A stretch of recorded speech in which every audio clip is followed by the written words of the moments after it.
Hey guys, what is going on? Welcome back to another video.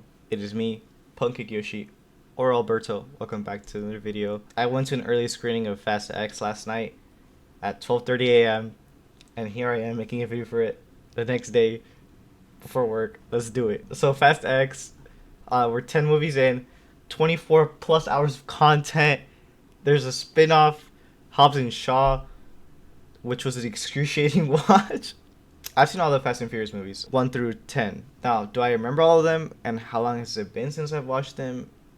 That's kind of up in the air, but I definitely remember the through line story of Fast and Furious. Let me start off by saying I definitely enjoyed Fast X more than the previous two movies, Fast 9 and Fast 8.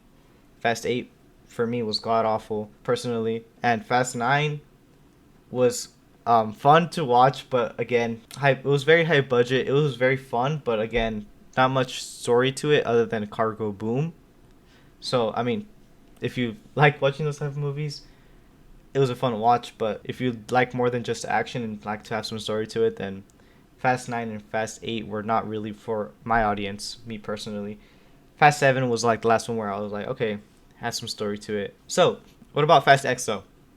John Cena as Jacob was surprisingly really good. I didn't like him in Fast 9, but he in this movie he provided a lot of comic relief. Like Roman, it's like he's the comic relief. He provided a lot of the comic relief that Roman wasn't putting. Well, because he had less scenes in this movie, but his John Cena's character definitely evolved from the last movie. You can like physically see it. He is a totally different person. I mean, the last one he was like kind of bitter, but in this one he's just like he's a brother. He's a part of the family. He's a part of the family. Um, at this point in the franchise, you know what you're getting into when you sit down in the theater to go watch Fast and Furious. I don't think you'll be upset if you buy a ticket and go watch it. If you've seen like a total of 3 Fast and Furious movies, you know what you're getting into when you watch a movie like Fast and Furious. The overall story is a little messy at times. I, as a screenwriter, felt this.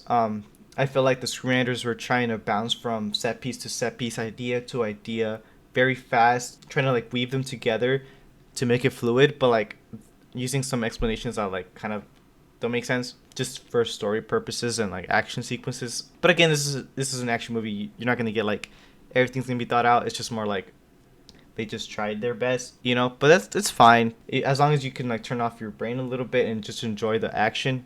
You don't really need to worry about it. You have to accept the ridiculous and whimsical elements in this movie. As you've seen in previous Fast and Furious movies, they jump out of high flying places into like mountains, and they like freaking wrecking ball themselves onto different sides of the mountain. It's just crazy. But as long as you're able to accept that, you're going to enjoy it. Don't come into this movie expecting to learn the philosophical approach to humanistic anthropology.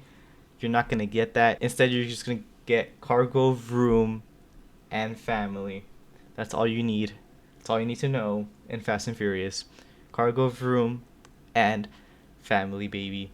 And Corona. Corona's there too. The actors in this movie actually killed it. I think every one of them was very good. They delivered their lines really awesome. With some people shining over the others, I'll get into that right now. The choreography in this movie obviously is like high budget, very spectacle, very crazy big explosions. Not Michael Bay explosions, just explosions, fun, wacky, cool. You know what you're getting. So some spoilers. So warning, spoilers. I really like how they went back to Fast 5 as like the main premise of this movie, of like why this movie was made.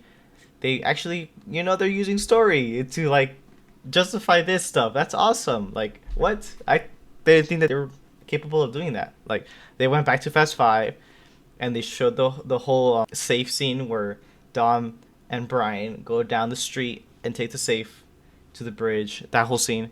And they add they retcon this new character that Jason Momoa is playing, and he's great. He in the beginning he gets done dirty. The safe was actually his father's, and in Fast 5 they take down his father. They retcon Jason Momoa to be his son. He gets pushed out to the side in the bridge scene, and then that's where Fast X starts, because he has built up anger. They brought in Fast 5 into this movie like as a big plot point, and that's like my favorite movie, so I appreciate them for doing that. It's really cool. And it led to the main villain of this movie. he's built on hatred, and that's awesome. Good job, writer. I'm praising them because didn't expect that. That was cool. Dom Toretto felt really one-dimensional in this movie, as he kind of always does, except for like the first couple movies where he was like really character built. Now he's just kind of one-dimensional. His whole character is protecting the people around him. His one goal is to stop the dude from hurting his family. That's all you're getting from Dom Toretto. He just drives a car, cares about his family. That's it. That's all you're getting. Daniela Melchior, I'm probably butchering her name, Ratcatcher 2 from the Suicide Squad, makes an appearance in this movie. And as always, she's wonderful. What a delight to see. And that's not me just simping for her. She's a good addition to Fast X. End of conversation. I'm not going to go further into that. Jason Momoa played his character perfectly. He added this flamboyant nature to his lines, and it like was pretty funny to see that interpretation of the villain, something we haven't seen in Fast X. Very fun. He was an actual menace. Like, dude was going sicko mode.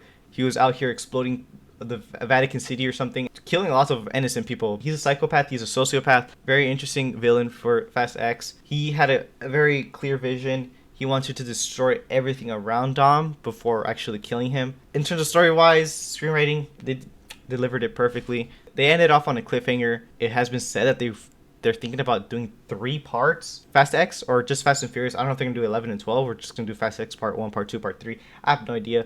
This one didn't say Part 1, so I'm assuming they're gonna do a Fast 11 and Fast 12. They're making 3 parts out of this, which is crazy.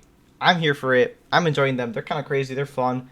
They're not hurting no one. They're just cool little spectacles. Sure, let's do it. Give me Fast 12.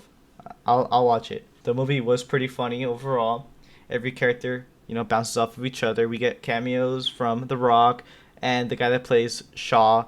We get those cool cameos, and then we get, appearances from different movies like Fast 5, and they talk about Fast 6 or 7 or whatever. I'm going to give it a whopping 7 Dodge Chargers out of 10. You get what you expect. This is Fast and Furious. Give me Fast 12. I'll watch it. But for my review, this will wrap it up. Let me know what you guys think. Let me know what you guys think about Fast X. Let me know what you guys think about the franchise. Honestly, I think it's pretty fun. I don't think it's hurting no one. Except for 8 and 9. They were kind of terrible. But Fast X was a really pleasant palate cleanser to see what they have in store for us next. But as always, guys, stay safe. And I'll catch you guys next time. Bye-bye.